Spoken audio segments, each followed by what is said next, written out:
Hello? Let me in. Julie, Who's there? let me in. Somebody help me. Guys, this isn't funny. I can see you. All right, I'm getting out of here. I hate this joint.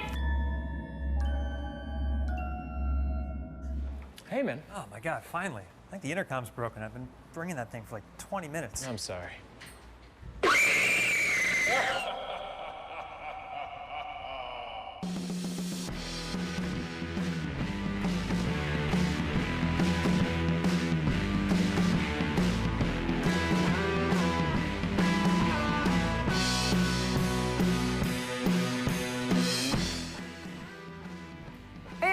Welcome on in to Call It a Night, where we have a very special Halloween episode. I'm your host, Megan Rapinoe from the U.S. Women's National Team, and you know me from being underpaid.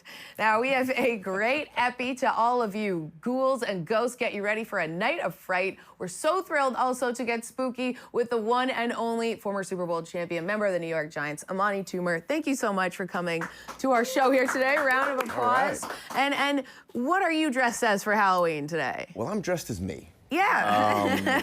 I didn't get the memo. Oh, and, man. My kids dressed up, but Oh, they did. What are they going as? I have 3 kids. One of them dressed as a scary clown. The other one was like a bird of some type. Yeah. And my son was some type of chain knight with a slash on his face, with chainmail on his head. So pretty freaky then, I guess. Really I mean, scary. you know, they enjoy it. Yeah, you got to lean into Halloween, as I obviously am. We are just a couple of world-class athletes hanging out, and we're going to discuss Amani's illustrious NFL career with the Giants, all things football from this season, as well as test out our trash talking. But first, let's dive into tonight's headlines.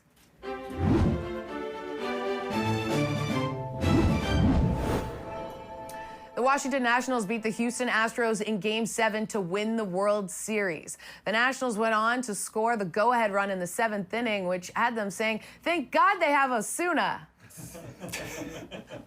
This is the first championship series where the home team never won a game. After hearing that stat, the 114-loss Detroit Tigers said, "Oh man, we'd be so good at that."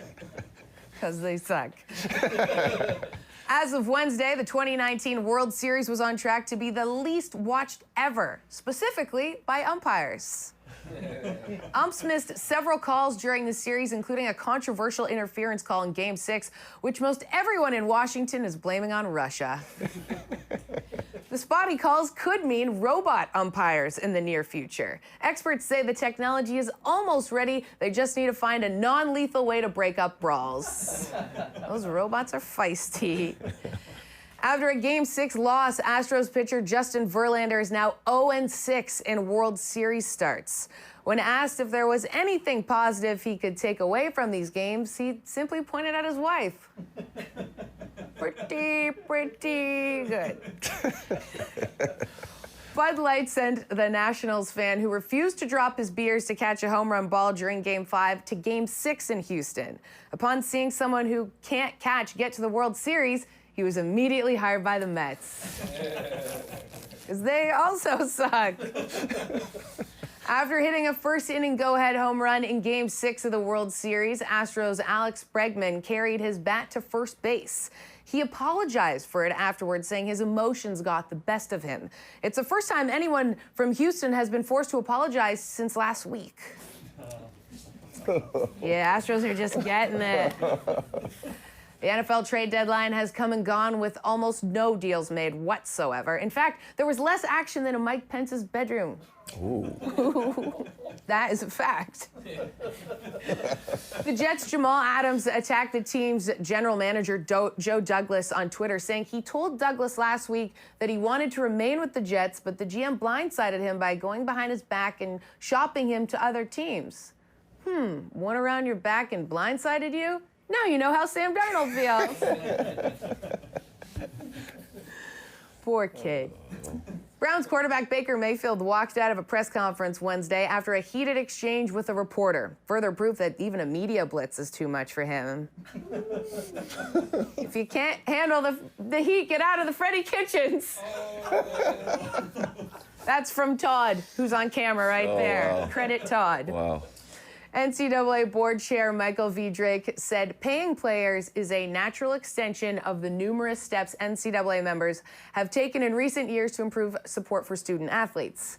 And by numerous steps, the NCAA actually means dragging their ass across the carpet like a dog with an itchy butt. But hey, at least they're moving forward. And in NBA news, Lakers power forward Anthony Davis got 40 and 20 in 31 minutes Tuesday. Now that he's in LA, he said his next goal is to score a Dennis Quaid, which is when you're 65 and you get a 26-year-old after 3 failed marriages. And that's the headlines, baby. Wow. Print it. We take no prisoners. Absolutely not. All right, we are giving you a great scare on this show, and we're just getting started. We're going to take our first time out, but when we return, we're going to talk all things NFL with Amani Toomer next.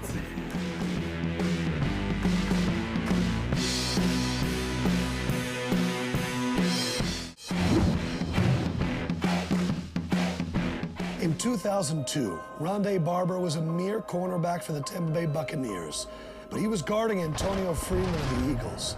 Donovan McNabb threw it right into his arms. 86 yards later, the Tampa Bay Bucs went on to win the Super Bowl, and I went on to cry myself to sleep every night for 4 years, wondering, Donovan McNabb, why are you the worst human I've ever watched in my entire life? Please don't tell him I say that. I'm very afraid of him. All right, welcome on back to Call Tonight. We are celebrating a very happy Halloween with former Super Bowl champion with the New York Giants, Amani Toomer. Does it ever get old hearing Super Bowl champion? No, it doesn't. I did a lot more than that in my career. But, I guess that's the only thing that sticks. You throw stuff against the wall and something will stick. Yeah, well, I mean, you won the Super Bowl with Eli Manning, of course, in 2007. What's something that would surprise us about him as a player or person? Well, one thing I always say to people is you can't look at his face to see how he's feeling because, he could be having the greatest day and have the same expression on his face, or he could have the worst day, same expression. So you got to he's not an open book. He'd be a great poker player. I've always thought Texas Hold'em would be his thing. Yeah, and Daniel Jones kind of also looks like him now in a way. And what do you think of the Giants deciding to move away from Eli Manning to go to Daniel Jones this year? Well, when the Giants put Eli in over Kurt Warner, it was a very similar situation. It was like, look, we're just going to get this young guy as much repetitions, as much experience as he possibly can, and hopefully 2 years down the road, a year down the road, that's when it really kind of was going to, the fruits of what they're doing now are really going to show. When the Giants drafted Jones, there's a big uproar about him going so early. They're 2-6 right now. He threw 4 touchdown passes in the loss.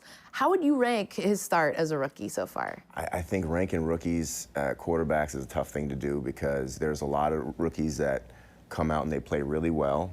And then all of a sudden, probably after 4 games, they get a kind of a book on what they do and what they like to do, how they run the offense, and then they're forced to adjust. And that's the problem. Young quarterbacks can't adjust as quickly as the quarterbacks that have done it before. So what do you think maybe would be his ceiling when we've seen just what we've seen from him so far? I mean, he has a high ceiling, but, there's a lot of first-round quarterbacks with high ceilings that never reach it. So I think the book is still out on him. I think he's very athletic. There's a lot of things that he has going for him, but, until you can do it consistently week in, week out and start to get those mind games and play the mind games with defensive coordinators and try and put your offense in a successful place, it's a tough call. That's a tough position to play. Really, and especially under the bright lights Broadway here too. And just in the Giants in general, they made a trade this week for defensive lineman Leonard Williams from the Jets. Kind of surprised a lot of people. Why are the Giants buying when maybe some would say they should be selling? Where do you think they are right now? Well, I think they're getting young players, right? So they're getting people that, I'm watching the games all the time. They just need people that can tackle on defense. There's a lot of missed tackles, a lot of, uncharacteristic Giants defense being played right now. So they're just trying to get these pieces back together so that in the future they'll have a lot more than they do right now. Right. And then speaking of the Jets, made a joke about it in the A block, but Jamal Adams, a bit of a sticky situation this week, tweeting that he thought he was staying, and then the GM Joe Douglas kind of went behind his back, but was fielding offers, whatnot, and then saying now he hasn't spoken to him yet. What do you make of how he's approached this situation? It just seems a little sensitive, right? If they're going to trade you, they're going to trade you. Just because you go and tell the GM that you don't want to be traded, you want to stay. I mean, that's not how it usually works. You usually don't get traded because you want to. You usually get traded because the team wants to trade you. But how would you react if you heard people were shopping your name around? I mean, I wouldn't care. Hopefully I'd go someplace warmer. Yeah. What are you going to do? When you sign up to play in the NFL, you got to understand that you don't really have control over where you're going to be. Only thing you have control over is your preparation, your effort, and that's the only thing you can really control. So just take care of those two things, and the rest is just roll the dice. Roll the dice, right? yeah. And I mean, if you're being traded from the Jets, that's not a bad situation to be in right now. More than likely, you're going to end up in a place that's better. Yeah, a little bit better than with more wins. Unless more it's than Miami likely. right now, although that is warm. But just looking at the Jets in general, we know that Sam Darnold had mono. Adam Gase coming in, they're 1-6. How much responsibility for them not doing well should Gase be taking? Well, I mean, I just don't know how well he's being prepared. I mean, what tells it all to me about how he's being prepared is when he plays the Patriots and he's on the sideline saying he sees ghosts. That's just the unprepared quarterback, and that's a dangerous situation, especially when you're playing against the Patriots defense, who have a great job at getting to the quarterback and obviously disguising. But if you're out there and you're not knowing where to go with the football, that's scary. And I don't think that'd be a very comfortable position for a young quarterback. Do you think that then the heat is on Gase right now? I think the heat is on anybody. I mean, you win 1 or 2 games. What are they, 1-6? 1-6. Yeah, the heat is on. Yeah, absolutely. Especially going against Miami this weekend. If you lose that one when Miami's trying to lose, not going well. But in a general sense, you mentioned the Patriots. They have just bulldozed through everyone. Their defense, incredible. Would you say at this point it's a Super Bowl win or bust type of season in their mind? I mean, absolutely. I mean, if they don't win the Super Bowl with this team, this is one of the best teams that they've had in a long time, defense and offense. I think the only weakness is maybe the depth at wide receiver, but they have good players, but they've been tending to get injured. But other than that, I mean, I don't see what else they're wanting for. And well, you know something about beating the Patriots, so yeah, a little bit, yeah, a little bit, yeah. It was that was quite an experience. Yeah, I bet. Put them 18-1. Oh, that was great. That's nice. Like when you watch the league now, who stands out as someone that sort of reminds you of yourself? That's a tough one. Okay, well, we'll come back to that one. Yeah, we'll come back to that one. Let me pass on that one. Yeah. I mean, there's only one Amani Toomer, right? So that's sort of how it goes. But when you mentioned looking back on your career, what are some of the things that really stand out? What stands out is in 2002 when we went to the playoffs and we had to win our last 4 games. That's one of the things that I really look back on it with some real good memories. Also, when we won the Super Bowl, we were going through the Holland Tunnel, and everybody was talking and on the bus, getting ready to go to the parade, and we hit the turn, and we saw so many people that the whole bus just went quiet. Aww. That's something that I'll never forget. And that then the parade itself, and then another parade when we went back to Giant Stadium, that was a great experience. Kind of takes your breath away. Yeah, it did. And it was funny because we were on a bus about 30, 40 people, and as soon as we saw the crowd, the wave of people, everybody just went quiet, so that's something else. Well, that's a feeling New York hasn't had in quite some time. Yeah. So. Usually the Yankees have 1 or 2, but it's been since 2009. It's been a real rough time for New York sports fans. I mean, but you got the Knicks, No. No. Maybe why would you even say that? Maybe the Nets? I'm trying to figure out all these teams that might be on the Kyrie's cover. got issues too. All right, thank you so much, Monty. Really appreciate you giving us all the insight into your career and the league. And guess what, guys? We're not even close to calling it a night here on the show. We're going to take a quick break, but Amani and I are going to show off our trash talking skills on the other side next.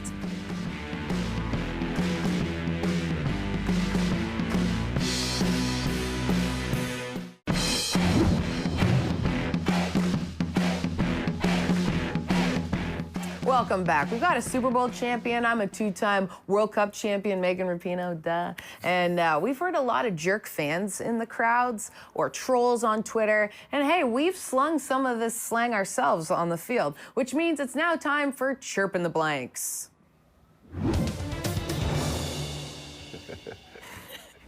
All right, so basically, this is like Mad Libs for trash talking. Amani and I are gonna ask each other different words, nouns, verbs, all that jazz, and then fill them in, and then read our chirps to camera like the true idiot fans out there. All right. Got it? Okay, let's go. Amani, tell me a tiny animal. A rat? Something soft. A pillow. A luxurious fabric. Cashmere. A cute name for a puppy. Scruffy. Okay. All right. How are we doing with this? You're gonna read this chirp to that camera. Aaron Rodgers, trick or treat, rat. You're softer than a pillow. Wrapped in cashmere, toughen up, scruffy. That's great. That's a good chirp at Aaron Rodgers. Listen up. All right, what do we got? All right, something old. A grandfather clock. Okay. A desk item. Did you already kind of... Tape. Tape. Desk, okay. Yeah, I guess tape. A dinosaur Pterodactyl. and an office job. Janitor. All right. Ooh, what do we got here? I'm excited.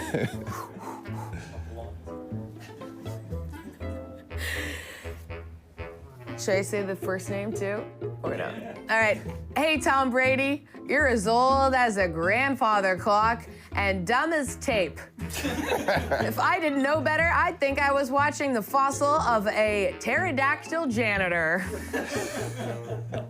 Pretty true. I mean, he is quite old. I'm gonna bring this one to the bar. Okay, next one. Okay, a negative adjective. Smelly. Verb. Jump. A movie monster. Barney. All right. And an organ. Skin. Perfect. Biggest organ on the body. Yeah. Yes.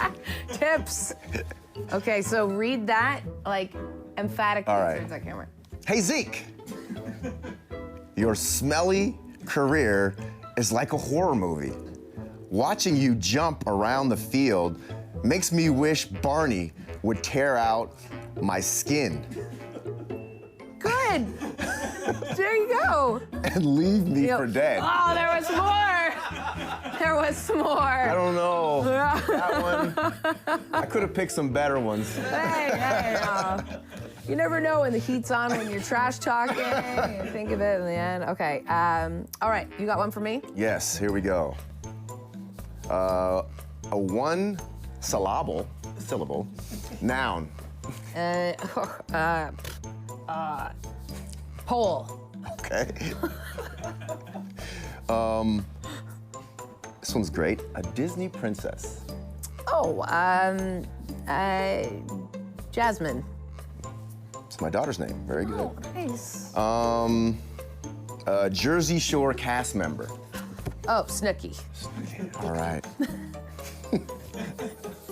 And that's it. That's it. All right, here we go. Okay. What the? Okay.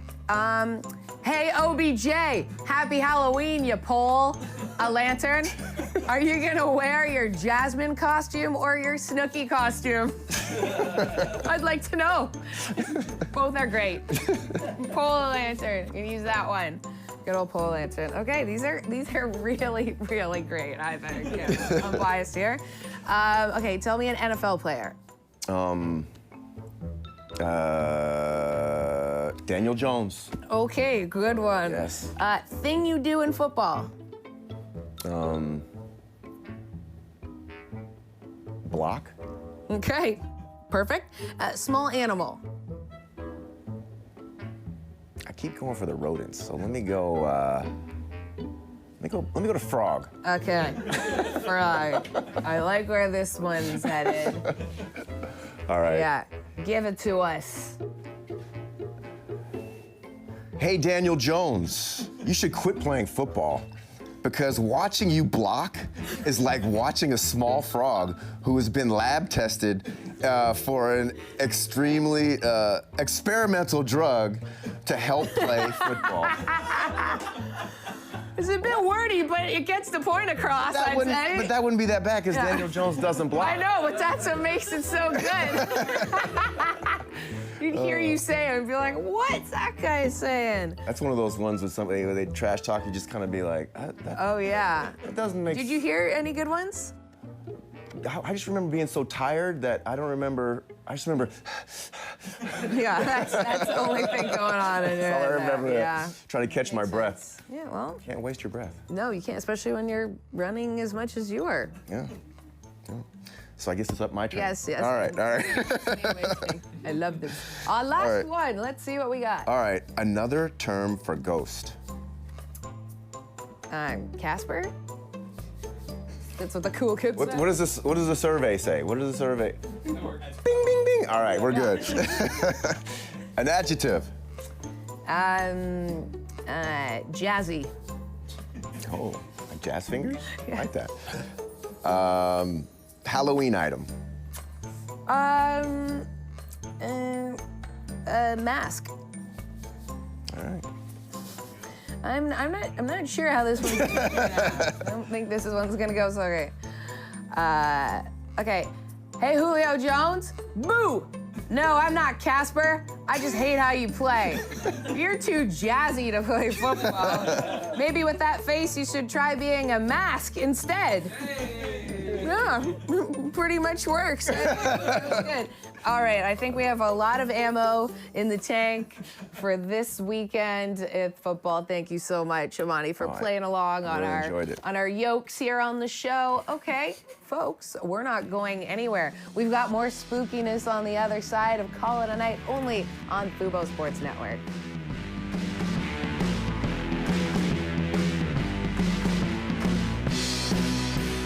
I'm Ian Begley, and I had to call it a night.